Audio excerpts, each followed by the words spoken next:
Welcome to our deep dive Oh, this is going to be good. into a topic Yeah. that I think we all share, but we rarely talk about: Mm. aging and mortality. It's fascinating Yeah. how Yeah. really medical advancements have completely changed the way we experience these things Yeah. and how we think about them. Yeah. And, that's what we're going to explore today in this deep dive. Right. We're gonna explore how we can approach this later stage of life Mm. with more awareness and agency, especially with all the complexities of modern medicine. Absolutely. And to help us unpack all of this, we Yeah. are diving into Atul Gawande's book, Being Mortal. Great book. Have you read it? I have read it. It's Yeah. it's a fantastic book. Yeah, and he's a surgeon. Yeah, he's a surgeon. So, But what makes this book so interesting is that it goes beyond the medical procedures right. to grapple with these really big questions about life and death, something we don't often talk about, even with doctors. And I think that's such a great point because it's like medicine has given us this amazing toolbox for fighting disease, Yes. but it hasn't necessarily prepared us for Yeah. the more gradual, everyday realities It's of just- aging no, it's- experience. yeah. Yeah. Exactly. And Gawande actually points out that medical schools Mhm. don't typically teach about mortality. Oh, They focus on saving lives, right. which is obviously crucial, Yeah.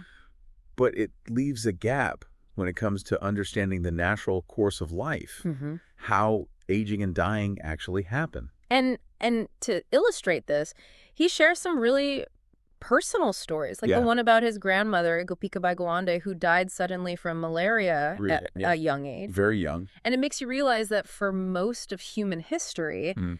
death was this ever-present possibility at any age. Absolutely. And his wife's father, Rich Hobson, also died unexpectedly from Yeah. a heart attack. Yeah. It really wasn't that long ago Yeah. that this was the norm. Right. Think of it this way. The typical health trajectory used to be like a straight line, Mm-hmm. followed by a sudden sharp drop. Yeah. But medical advancements have reshaped that curve. Right. We're living longer, but the decline is often more gradual. Yeah. Instead of one single illness taking us out, Mm-hmm. it's more about the slow wearing down of different systems in our bodies. Yeah. There's actually a visual in the book showing this change in the curve of life and health over time. Uh-huh. Pretty striking. Okay, so let's talk about how our bodies age. Okay. Gawande gets into some pretty fascinating and honestly sometimes surprising details about what happens as we get older. You might be surprised to learn that as we age, our brains actually shrink. Really? By the time we reach our 70s, we have almost an inch of extra space in our skulls Oh, wow. because of gray matter loss. I had no idea.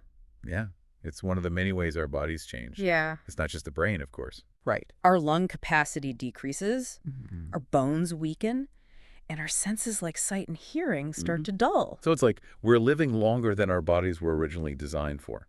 Exactly, from an evolutionary perspective. Yeah. Aging itself has become this kind of unnatural process. Wow. And here's another surprising fact. Okay.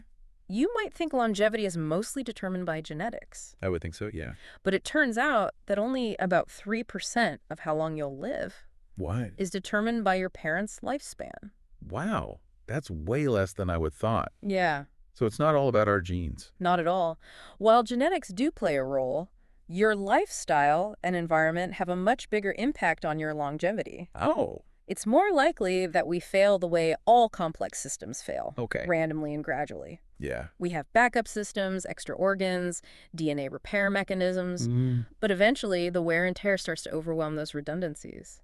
So we're these incredibly complex machines that are bound to break down eventually. But how does modern medicine fit into all of this? It seems like Gawande is saying it's a bit of a double-edged sword. He is. We've become incredibly good at treating specific diseases, Mm-hmm. but we haven't necessarily figured out how to best address the overall needs of a growing aging population. I'm curious to hear more about what you mean by that. Well, think about it.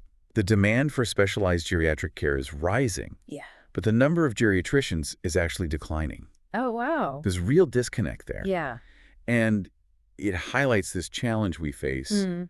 in balancing the amazing life-saving power of medicine Right. with the reality of aging Yeah. and the importance of quality of life. Yeah. And Gawande illustrates this challenge beautifully through the story of Chad Bolt, a geriatrician, who created a program that significantly improved the lives of his elderly patients. Oh, that sounds promising. What was so special about his program? Well, Bolt's program focused on providing comprehensive care that addressed not just the patient's medical needs, Yeah. but also their social and emotional well-being. Okay. He understood that for many elderly people, the bigger challenges weren't necessarily specific diseases, Right. but things like loneliness, isolation, and the loss of independence. So it was more about taking a holistic approach rather Exactly. than just treating symptoms. Exactly. And the results were really impressive. Oh, wow. His program actually led to a decrease in the need for expensive interventions like hospitalizations, Hmm. because patients were receiving the support they needed to stay healthy and manage their conditions at home. It sounds like a win-win situation. Patients were happier and healthier, Yeah, and the healthcare system was saving money. you would think so, wouldn't you? Yeah.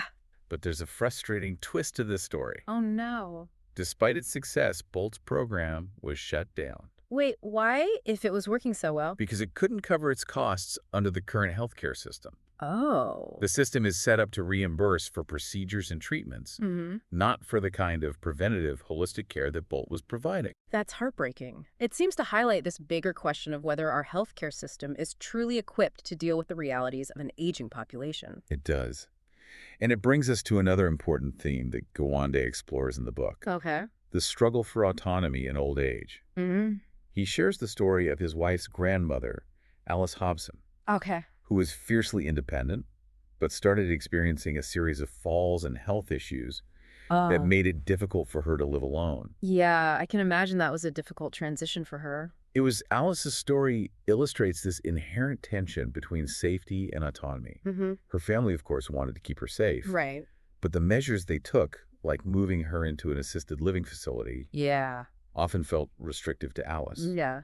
She missed her home or her routine, the feeling of being in charge of her own life. It makes you wonder if our current models of elder care are truly serving the needs and desires of the people they're meant to help.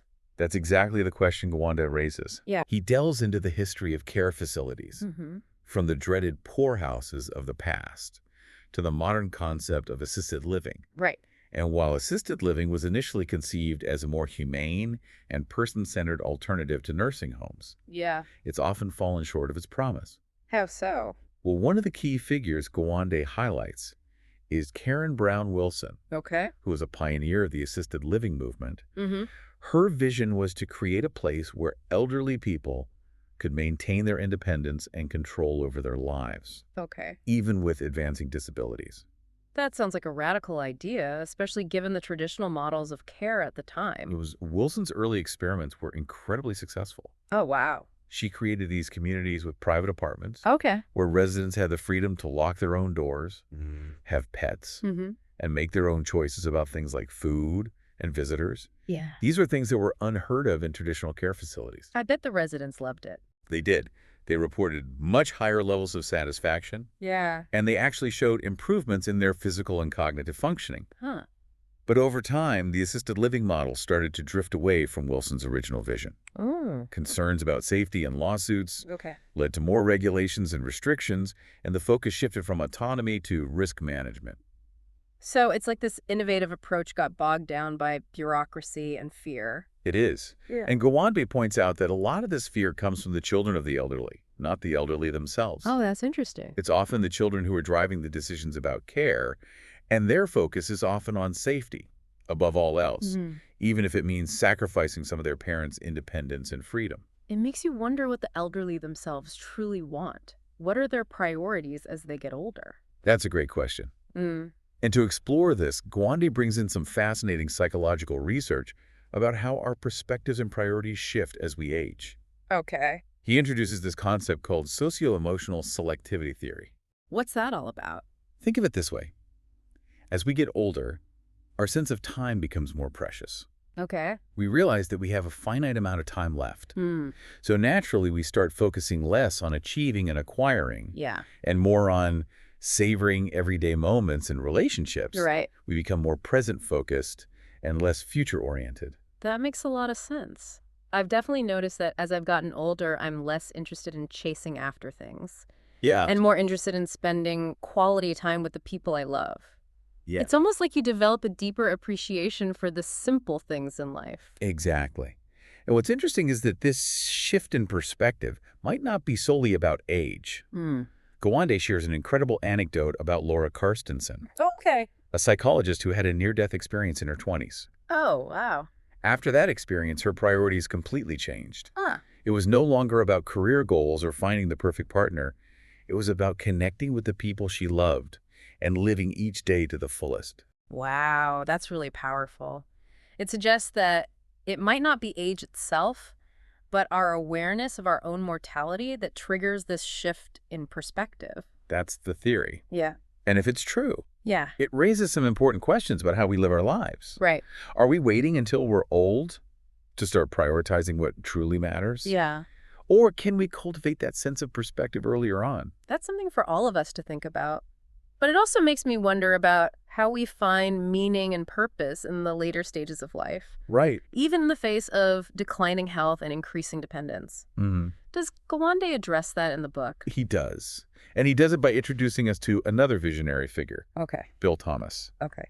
a doctor who became disillusioned with the sterile, institutionalized nature of nursing homes. Yeah. He believed that these facilities were robbing residents of their dignity and purpose. So what did he do? Did he try to create some kind of alternative assisted living community? Yeah. He did something even bolder.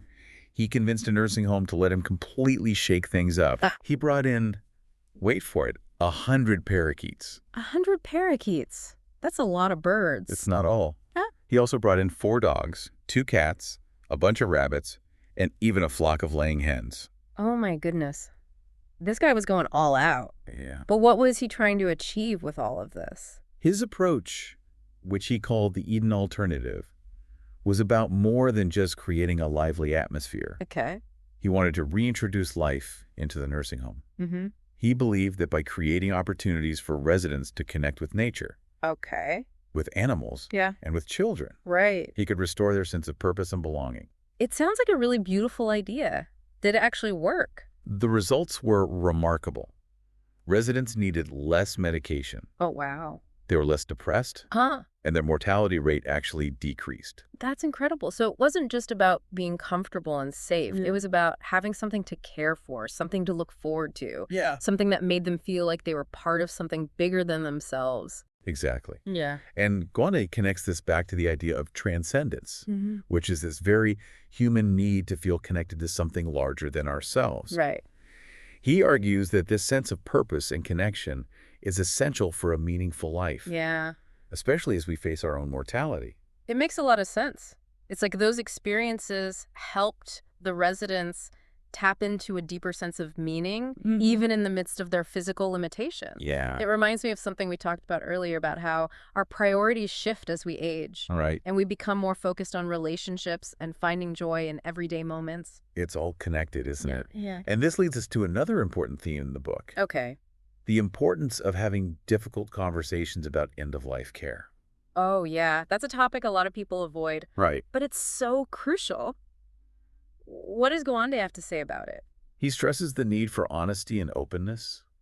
It's about having real conversations with our loved ones Yeah. and with our doctors Right. about our goals and priorities as we age and as our health declines. It's not just about filling out advance directives or making sure we have our legal affairs in order. Right. It's about really thinking about what kind of life we want to live, Yeah.